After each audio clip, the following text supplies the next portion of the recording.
All right, today we are digging into one of... We interrupt this program. Ladies and gentlemen, breaking news. Artificial Intelligence is now the cause of thousands of layoffs. the biggest, most pressing economic questions of our time.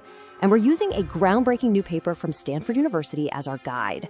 We're on the hunt for the canaries in the coal mine. You know, those first crucial signs of how AI is really starting to change the job market. So let's get into it. I mean, this is the question, isn't it? It's the one that's probably keeping a lot of new graduates and young professionals staring at the ceiling at night. For so long, this was all hypothetical, right? A problem for the future. But what if the future is now? The headlines are certainly not pulling any punches. You see stuff like this everywhere. All this talk of an AI job apocalypse, a white-collar bloodbath. It really feels like we're in the middle of some massive, confusing shift. The problem is, the debate has been fueled way more by fear than by actual facts. Well, until now.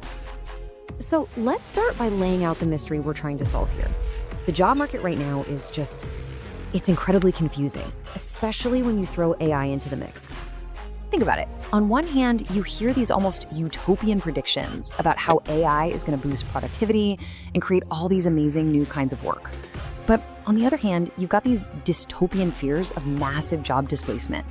The whole conversation is just chaotic, and getting a clear, data-driven picture of what's actually happening has been next to impossible. So, to solve a mystery like this, you need some expert detectives.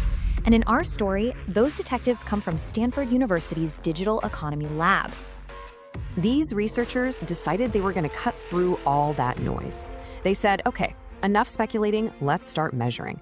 And to do that, they got their hands on one of the most powerful data sets out there for tracking the US labor market in almost real time. And this is what's so incredible, the sheer scale of this thing. They analyzed anonymized payroll records from ADP, which is the biggest payroll provider in the United States.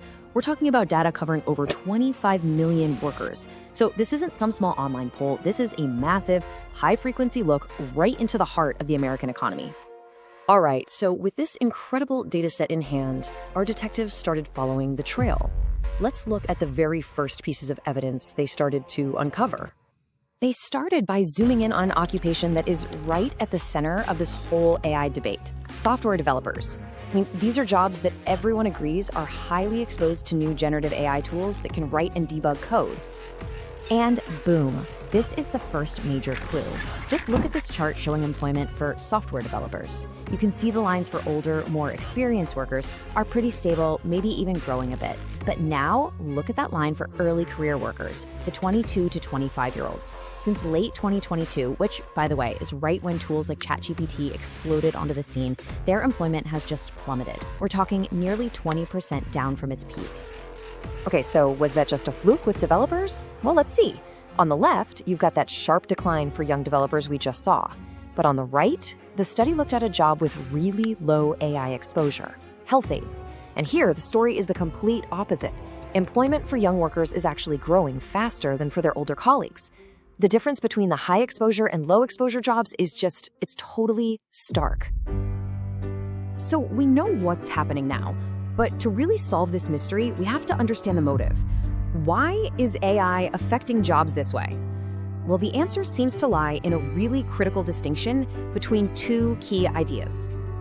First up, you've got automation. This is when AI basically acts as a substitute for a person. It's performing a task that a human would have done, essentially replacing that slice of their work. And wouldn't you know it, when the researchers sorted the jobs by this factor, they found a crystal clear link. In the jobs where AI is primarily being used to automate tasks, you see that pattern we now know all too well, a significant drop in jobs for young entry-level workers. But that's not the only way AI can be used. There's also augmentation. And this is when AI acts more like a collaborative tool, a co-pilot that helps humans out, complements their skills, and actually makes them better and faster at their jobs. And check out the powerful contrast in the data. In jobs where AI is being used to augment workers, the whole story just flips on its head. There is no decline in youth employment. In fact, it's often stable or even growing. So this tells us the real motive isn't just AI, it's how that AI is being put to work.